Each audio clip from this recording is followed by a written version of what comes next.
Harry Baya is our speaker this morning, and in many ways he needs no introduction to you all, but I just want to say he's our button man, he's our computer guru, he's our tech person, and he's a wonderful musician. So we welcome Harry and his enlightenment for us today. Thank you. As I told you last week, I hoped to bring LSD for everyone, but I wasn't expecting to, so I didn't. However, Ram Dass definitely brought LSD for a lot of people during part of his life. I want to start off with a quote from William James, and then let me tell you what I'm going to do. I'm going to outline my life and how I got involved in this interest. And I'm going to get my timer out because I started off my first talk here at the church and got in so much trouble for going way, way over. They said, "Didn't you know?" I said, "I didn't know." So,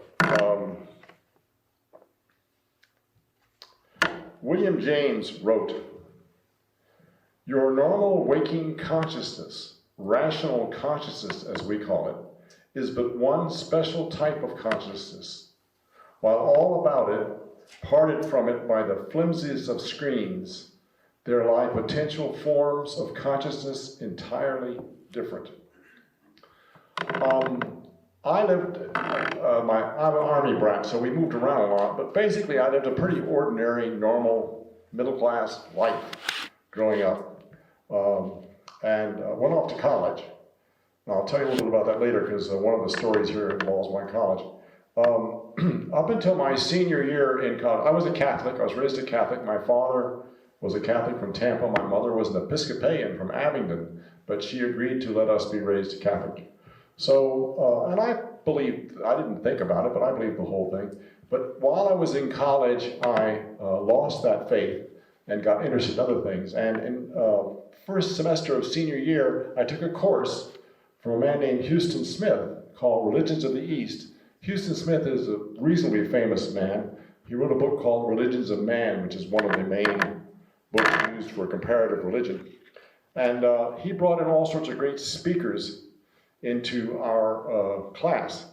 And he was also an expert on various religions. The class focused on Hinduism, Taoism, Sufi Islam, and Buddhism, especially Zen Buddhism, and mystics in general. And it was a very strong influence on me. I and some of my friends got quite involved. I got an A. I worked hard. I was really involved. During the class, now that interest has remained with me since in that area. It happened that I was at MIT, and it was the centennial anniversary. My senior year was the 100th year of MIT, and they had all sorts of famous people on campus, and one of them was a guy named Aldous Huxley. And it turned out that Houston Smith and Aldous Huxley were good friends.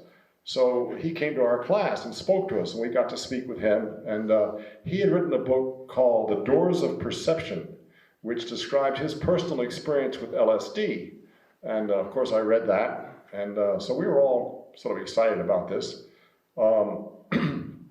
That influenced me. Meanwhile, over at Harvard, there were two professors of psychology, very well accepted, very famous, and academically elite professors, Timothy Leary and Richard Alpert. And they had, through chance more or less, discovered hallucinogens. And they were doing serious research. They weren't out having fun and games. They were studying what they called exploring a psychological space created by these hallucinogens, psilocybin, peyote mushrooms, and eventually LSD. And they were doing experiments. They were sponsored experiments. They were controlled experiments. They were done with Harvard's approval. There were no laws against any of this. And that was going on while I was in my senior year. I didn't know about it. It turns out Aldous Huxley knew about it. He was down there visiting them and working with them. And Houston Smith was quite involved with them. In fact, there's a whole book about the three of them, Houston Smith and Timothy Leary and Richard Alpert. But I didn't know any of this. However, in the spring of my senior year, I and some others formed a little discussion group, and we got together once every few weeks and sat around and talked. I think there were 4 guys and a girl, all about the same age, about whatever we wanted, and eventually we came around to talking about LSD. So we decided we would like to try it if we could, and somebody knew somebody at Harvard, and they called down there, and we got hold of a young professor, and he said, sure, I'll be glad to set this up. I'll make it part of an experiment, you know. Well, right then, and I looked it up last night, on May 27th, Richard Alpert was fired from Harvard. Actually, the scandal occurred earlier than that. It came out that Timothy Leary and Richard Alpert were supposed to only give these LSD experiments to graduate students, but they had one undergraduate got in there, and things got messy, and his parents complained, and it was a huge scandal. It was in all the newspapers all over the world, especially in the U.S., and Richard Alpert was fired in shame and derided, and Timothy Leary did not renew his contract. And these were both the top people in their field of psychology, both well published. So that occurred right when I was in this group, and we tried to call the guy up to get our LSD, and he wouldn't even take our phone calls. He was hiding deep. So that was the end of that. And I've never had LSD. I've had some near misses a few times, and probably never will. So after that, I went in the Army, I got married, I wore a suit and tie to work for 20 years. I joined the Unitarian Church in Hastings-on-Hudson from 1971 to 77. In 1971, Ram Dass published this book, Be Here Now. And I bought it, I assume around then, and read it, and that's what I'm going to be talking about today. I didn't realize that Ram Dass was actually Richard Alpert. Richard Alpert, the professor who was fired from Harvard, went off on various things. He and Timothy Leary ran a research center at Millbrook, New York for several years, and eventually they kind of parted ways a little bit. And Richard Alpert went off to India, where he stayed for several years and went back a number of times, and came under the influence of a Hindu guru. And he was changed. And when he came back, he had a new name, Ram Dass. And he remained Ram Dass for the rest of his life, although he didn't mind being called Richard. That's where Ram Dass came from. During this time, I took some different workshops. I took transcendental meditation, for those of you who were around back in those days. That was very popular, and I went to that and got my little flower and meditated every day and said my mantra, and it was interesting. And eventually I went to EST, Erhard's seminar training. Phyllis has gone to that, so she knows it. Some of you may have gone to it. One of the more interesting experiences of my life. It definitely opened me up to the idea of different consciousnesses. It's not focused on anything. In fact, there were priests and nuns in my group, and they weren't at all bothered by anything we said, and there were people like me who were overt atheists, and we got along fine because nothing in the content. Anyway, that also shaped my view. And then eventually, after my wife in the Unitarian Church divorced me to marry someone else in the Unitarian Church, I left the Unitarian Church and became a Quaker. And I was a Quaker from 1981 to 2004. So we had an hour of silent meeting every week. And this also weighs into this whole thing with Ram Dass. Around this time, I don't know the date, I'd say maybe 1985, I went to a conference at Rowe Camp in Rowe, Massachusetts, a Unitarian conference center. And the speaker for the camp for the weekend was Ram Dass, who I still didn't know was Richard Alpert. It didn't matter. Anyway, and I went there expecting to meet, I'd read this by then, a warm, motherly person who just exuded love and care and all. And I get there, and here's this rather ordinary-looking man who spoke in an ordinary way most of the time, and it wasn't what I had in mind. So the first night, we had kind of a social, and we were all there, only 100 or so of us there with him. And he also brought his people. He brought a meditation leader and a song leader and a dance leader.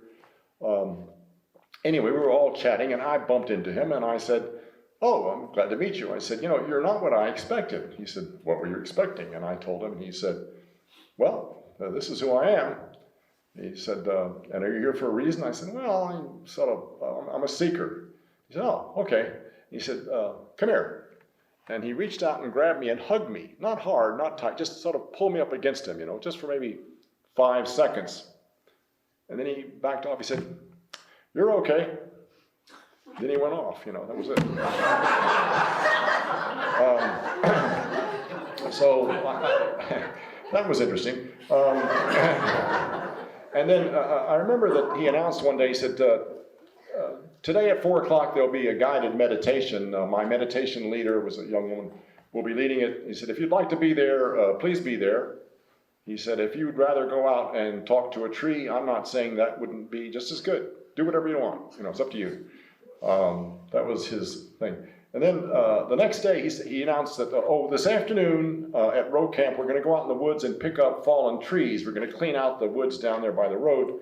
And it's service. He said, "I believe in service, and I encourage any of you who feel like it to go there and help with this work. It's part of this weekend. It's part of what I'm doing. It's part of being with me."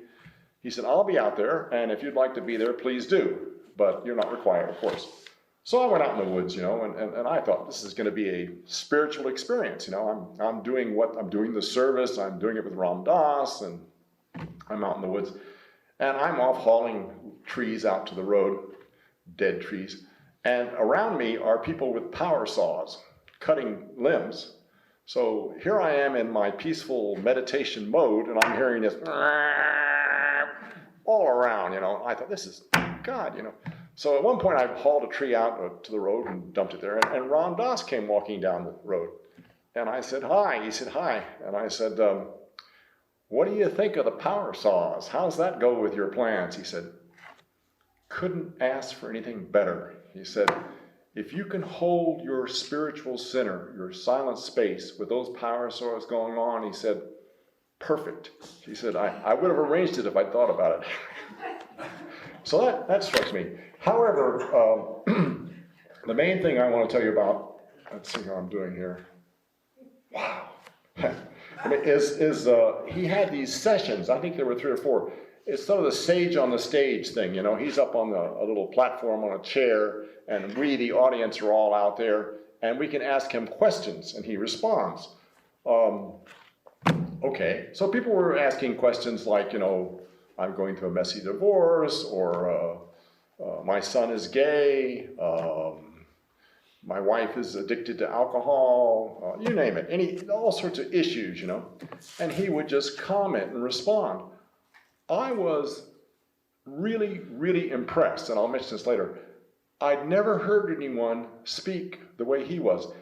I can't describe it very well except to say he didn't seem to have any investment in what we thought of him, what he thought of himself, or anything like that. It was all just gone. Every time he spoke, it was like coming from a space that I can't describe, but one that had no concern for anything except the problem at hand, the issue.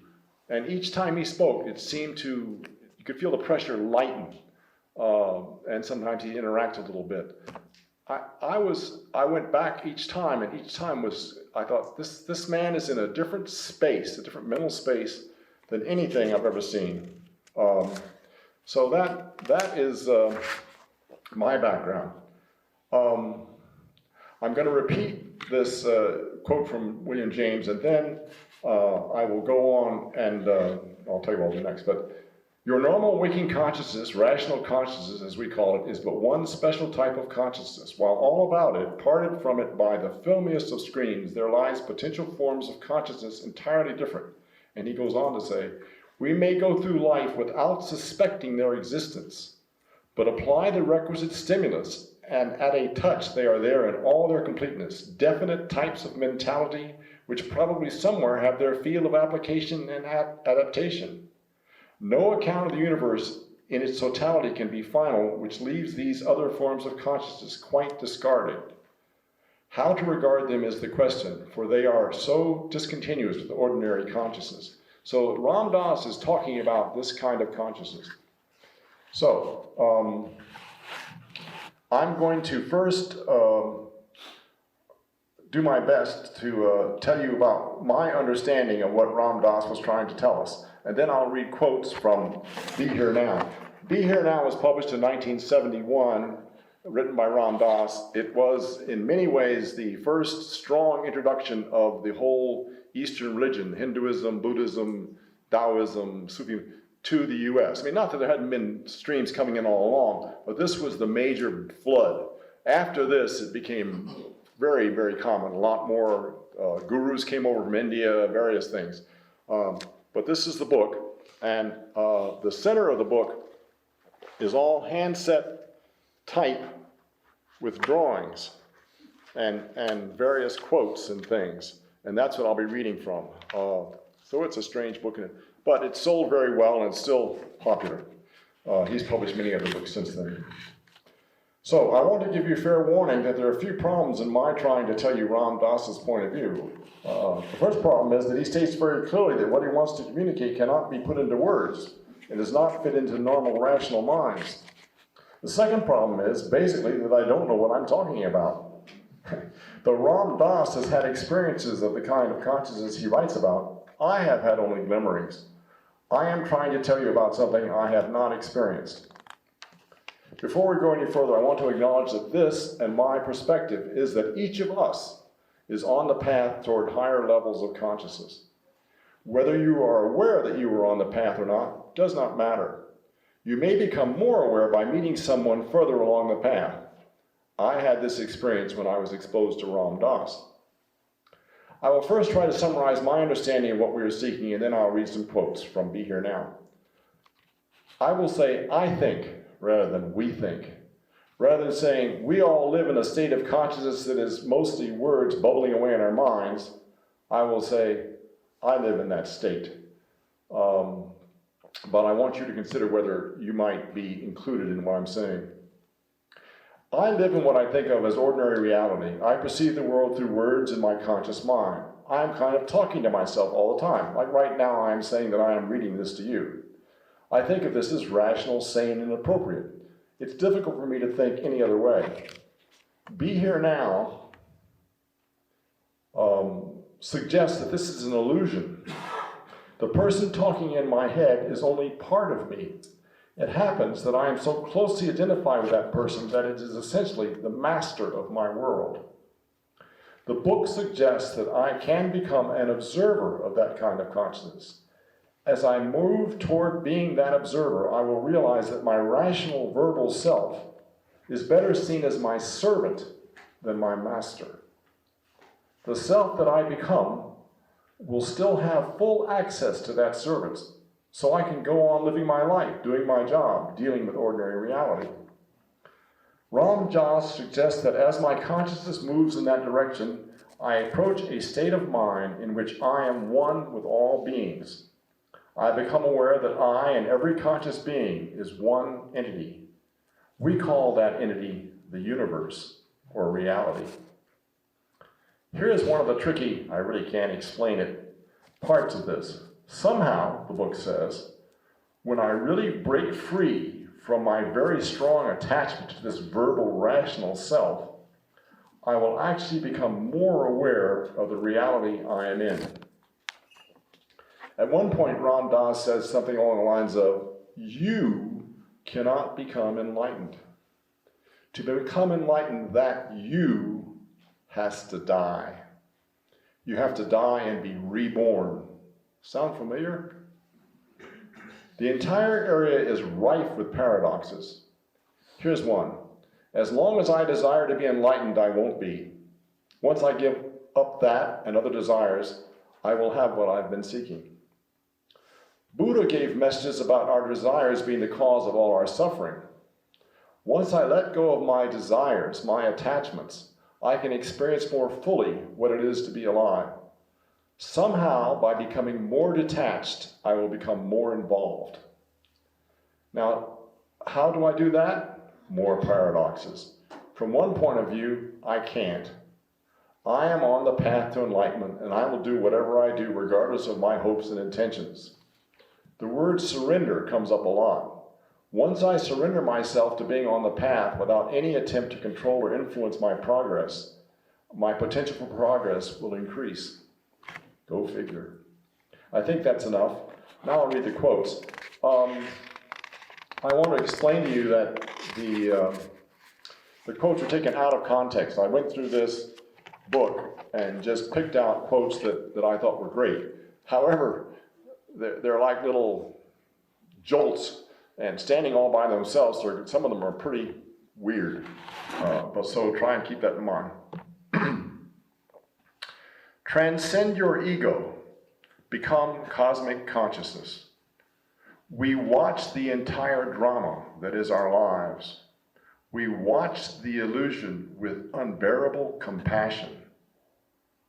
I am just watching with awe and wonder the awesome drama of nature unfold before my very eye. My very eye. You're standing on a bridge, watching yourself go by. And yet behind every word and behind it all is a mantra going inside my head in which I am sitting calmly watching the whole drama unfold. There is a kind of mindless quality of total involvement that comes only when the ego is quiet and there is no attachment. You can never get to the destination. In the process, you must die. And then, in other words, he explains something passes through anyway, or is born in that process. Our path is not one of choice. It's an unfolding process. The potter becomes the pot. When you are with another being's mind, you are the other being's mind. When there is a task to do, you are the task. Here's a quote from someone named Ram Tirtha. I am without form, without limit, beyond space, beyond time. I am in everything, everything is in me. I am the bliss of the universe. Everything am I. It's not like you had a choice of volunteering or not volunteering. That isn't the way it works. It's as if you're propelled into it like a moth into the flame. The caterpillar doesn't say, well, now I'm going to climb into the cocoon and come out a butterfly. It's just an inevitable process. As soon as you give it all up, you can have it all. As long as you want power, you can't have it. The minute you don't want power, you'll have more power than you ever dreamed possible. What a weird thing. Through inference, you may have reasoned and reasoned until you saw the peculiar position that rational man is in, and you realize there must be something else, although you have not experienced it. You just infer the presence of something else. I accept the here and now, fully as it is right at this moment. He had that was 2 full pages, big letters. I accept the here and now, fully as it is right at this moment. Be here now. Faith. I would have often said, I don't believe in faith. Faith is where you take and believe in something that you have no proof of. And the scientific part of me says, I don't believe anything I have no proof of, and even if I have proof, I just take it as an assumption with a high probability. So his comment is, what you may not understand is the whole game you've been playing is also based on faith. You have had faith in the rational mind. Gurdjieff said, you don't seem to understand you are in prison. If you're going to get out of prison, the first thing you must realize, you're in prison. If you think you are free, you can't escape. We are all the same thing. I can resonate with you in the highest place I am. So, I can do nothing for you but work on myself. You can do nothing for me but work on yourself. And every time you step back one step from your own melodrama, the cosmic humor gets higher and higher. The absurdity of it all, the extreme beauty of it all. Let's see here. Getting near the end. You have gone and you have gotten the liberation, and then you are right here climbing wood and carrying water. Some of us today are carrying more water than others, I gather. Total renunciation. Now, that doesn't mean you go up in the mountain and live in a cave. It means you renounce attachment, even to your own desires. It means you do what you do because that's what the harmony of the universe requires. If I am a potter, I make pots. But who is making the pots? I am not under the illusion that I am making the pots. Pots are, the potter is, I am a hollow bamboo. The journey across the great ocean of existence is a journey inward. Because your thoughts are still in time and space, because they're still in time and space, you can't get out of time through them. You've got to be outside that. Here's a quote about the gurus. I thought this was a good quote. You are your own guru. I am my own grandpa. And that's what you finally know. When you're hanging out with one of these guys, you hang out with yourself because there is nobody at home there at all. I think this catches what I was experiencing with Ram Dass when he was up on the stage. It says he wasn't there. There wasn't someone there you could interact with. It was as if someone else was speaking from somewhere where a person wasn't. So to the extent that you are hanging out in the interpersonal sense, all you can be seeing are your own desires. He is a perfect mirror since there's nobody there. When you know how to listen, everybody is the guru speaking to you. My thinking mind is a perfect servant and a lousy master. Funny thing about all the secrets of the East or mysticism, they're not secret. Nobody's saying, don't tell him. The secret is a secret because of where your head is at. Your receiving mechanism isn't tuned for that particular frequency.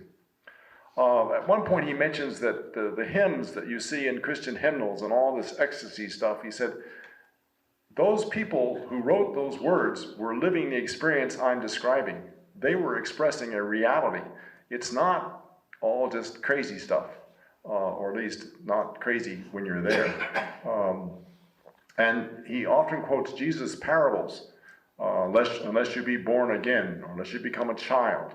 Each of these things he will say is an example of what he's trying to. He said, these people had been there and were trying to tell you.